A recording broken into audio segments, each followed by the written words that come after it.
Yes, Manchester United fans, I cannot believe we have lost 3-2 to Nottingham Forest at home in Ruben Amorim's game at Old Trafford in the Premier League. And I'm going to break this down from a tactical perspective, but also just give you my simple match reaction and let me know what you think in the comments below. Like the video, comment, subscribe. I say that every video, so try and do it, okay?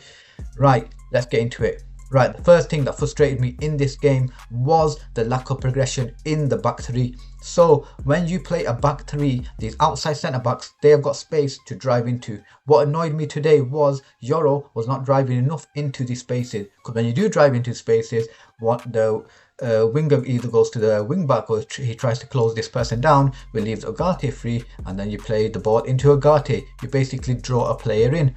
Also, these passes, vertical passes, weren't happening enough. And this pass here, De Ligt to Dalot, who was often free, we'll talk about Dalot later, this switch wasn't happening. It was happening more when Maguire came on second half, but wasn't happening enough in the first half, and that was frustrating me. Also, a bit of a concern of mine is this back three. What do you lot think? That there's not enough physical presence in that back three.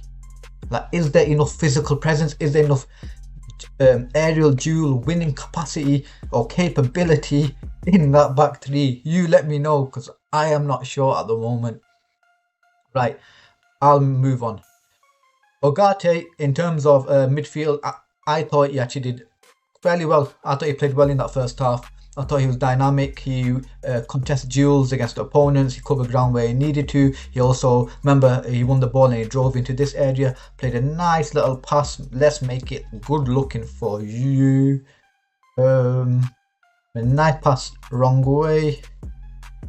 I should have gone closer early, but he made a nice pass into Garnacho, who you remember ran onto the ball. It was obviously a bit more closer to goal, between the lines. I'm rushing it a teeny bit. Took a shot, hit the keeper, bounced back, Højlund scored. Okay, I'm not going to get too much in the tactical board, so don't. It's not really about that. It's more about what I'm saying and the overall point I'm making. Because sometimes when you're setting up this tactical board, it takes too much time, and I want to talk about the points instead. Right. Person alongside him, Kobbie Mainoo. I thought Kobbie Mainoo had an okay game. He was tidy at times. He beat players in midfield in terms of taking them on, which was good, because then it opens the pitch up. But I just think this position here, and I've said it time and time again, and these videos are going to annoy you. Basically, right, in this system, the wing backs push up. You push up, you push up. So it leaves a lot of physical emphasis on these two players here, and they have to cover a lot of ground when the ball goes out here. When the ball goes out here, they have to cover across here. Not only do they have to cover across there, they're normally outnumbered. It's normally wingers against outside centre backs, and it's normally 1, 2, 3 against 2. So they're also outnumbered as well. So there's a lot of off the ball emphasis on these players. And that's where I see Kobbie Mainoo maybe getting run into the ground. I don't think he lacks the I do think he lacks the dynamism, sorry, in terms of playing this position long term. Because yes, he's good at winning one-on-one duels, that's good. But in terms of covering ground, covering spaces, it's probably a bit too much for him. He's probably better suited in the left-hand 10 position and a more better box-to-box player, where I put Garnacho. Obviously, he won't be Garnacho. That's just their place for now. But for example, let's rename him to... This would be one of like my preferences, like Ederson. That would be a lovely signing, okay? But I'll just change it back for this video. Garnacho. Right, I'm going to talk about you, mate, later. Wing backs. Dalot. 0 out of 9 successful crosses. But sometimes that start can be a bit deceiving. I'm going to tell you why. So, does he lack quality in terms of final pass in the final third? In my opinion, yeah. I'm just going to keep it real, be honest, keep it real. None of that rubbish that you see online that just try to do popular views. Anyway, but the problem is at times, I don't know if you noticed during the game, when Dalot was crossing the ball, it was only Højlund in the box. So it has got to be the perfect cross, And sometimes, even if it's a perfect cross, Højlund might make a different run. Højlund might think, oh, I want to edge of the box. So the ball just goes. Someone collects it and it moves out. Do you get what I'm trying to say? So I think Dalot was frustrating. I do think he made the wrong decisions at times. But I don't think all of his crosses were his fault. I've not watched it back in terms of analyse every single cross. No, I haven't. But I thought these number 10s should have crashed the box more. Now, if you crash the box more and Ahmad attacks the back post, now look at how many players are in the box.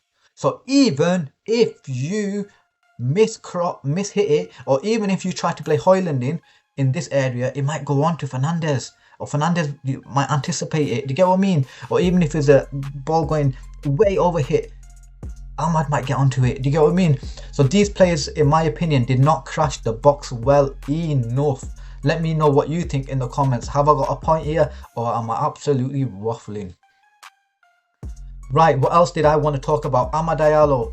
So what I do think this position does favour him in aspects, but the problem is turnovers. When it's turned over, for example, let's say he's going against this defender, he's got the ball, Ahmad's trying to take him on, Ahmad gets tackled, which can happen at times. He's not this 100% out of 100 dribble completion every game, which no winger is anyway, so wingers are going to lose the ball. So now they're progressing the ball, so now Ahmad has to basically run all the way back here. For me, if he was just a right winger or right number 10, so where Fernandes is, he'd only have to make this run here. But because he's a wing back, he has to go all the way back.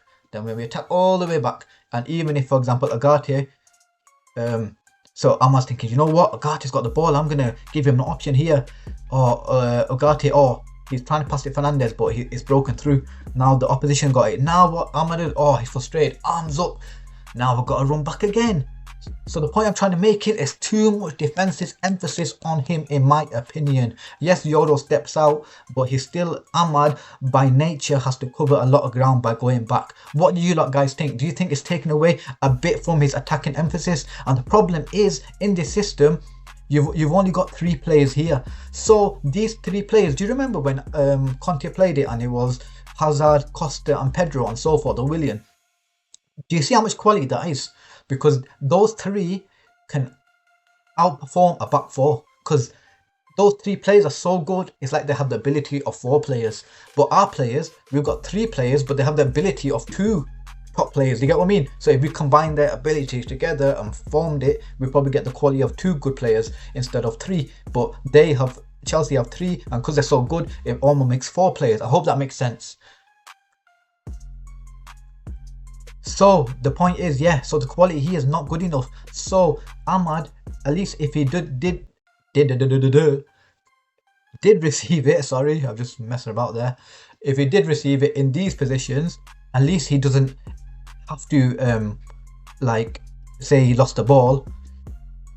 Yes, he's going to run back a bit and maybe press this man, or maybe a cover shadow, try and block the pass. So he might lose it, try and block this pass now. But he don't have to run all the way back here. You get what I mean? For me, it's too much. I think Ahmad is athletic, but I don't think he's he is powerful, but he is deceptively quick and powerful. However, honestly, the athleticism in that position is too much, and he has to cover back all the way there, and for me, it's too much. And also, we can utilize him here where he can play passes through there, he can take shots on his own, he can take players on, and so forth, and he doesn't have to make this defensive run all the time. You let me know what you think in the comments. Lastly, I am going to touch on Garnacho. I thought he had an okay game, good movement at times, did make some diagonal runs which were good, to be fair. Does stupid stuff like cutting all the time and shoot, when you can literally just pass it Højlund at times. You can literally pass it back to the side, a bit too direct at times. Needs to calm down in those positions. Also, I didn't like it. You know, when he came off, he was just all petulant and stuff. I don't like that stuff, because if you had a 9 out of 10 performance, mate, then complain. But you were like 5 out of 10, so relax yourself, innit, relax.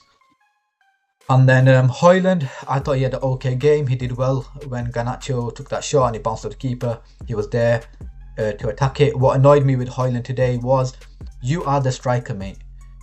These are 2 number 10s. I do not want you ever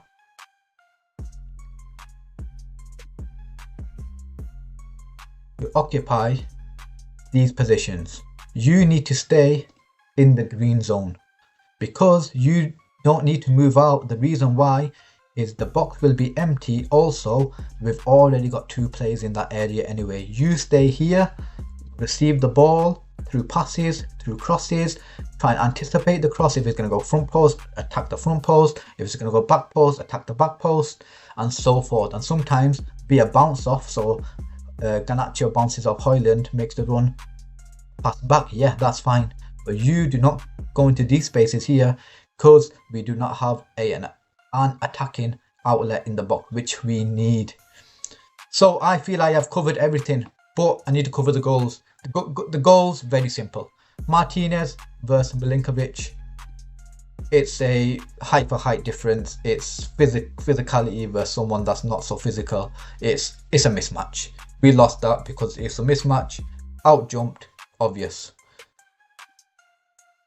Second goal was, when Fernandes had it here, tried to play a 1-2 with Euro into Fernandes. Fernandes tried to pass it back to Euro, lost the ball. Gibbs White stepped in, basically went into like this middle area here.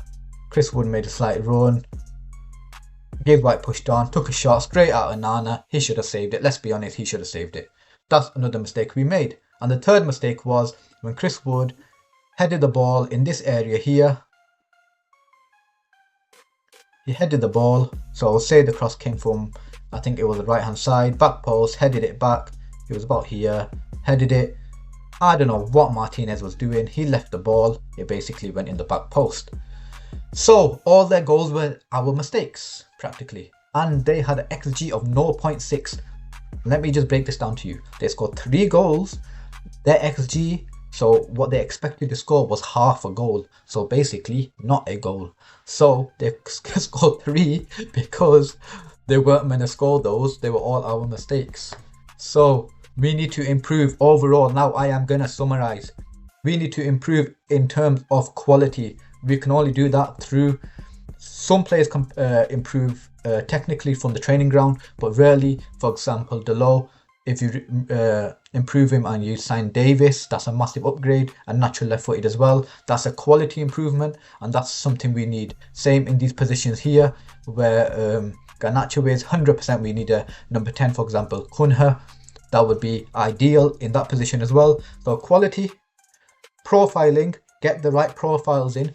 For example, Garnacho can't play in that position. He's a limited winger and he's best as a winger, but even then he's limited. But as a left number 10, he cannot play that position. So get the right profiles in the right positions. And then lastly, we need to give Amorim time, because we are on the right trajectory. We are displaying an identity, but it's just little teething issues, which I expected anyway, so I'm not too fussed. And today was a lot of individual errors. So we need to improve in those aspects. Quality, player profiling, and give Amorim more time, obviously. And we will see improvements, trust me. Come back to this video and you'll see improvements down the line. Right, make sure you like, comment, subscribe. I say this every video. If you have reached here, like, comment, subscribe. Peace.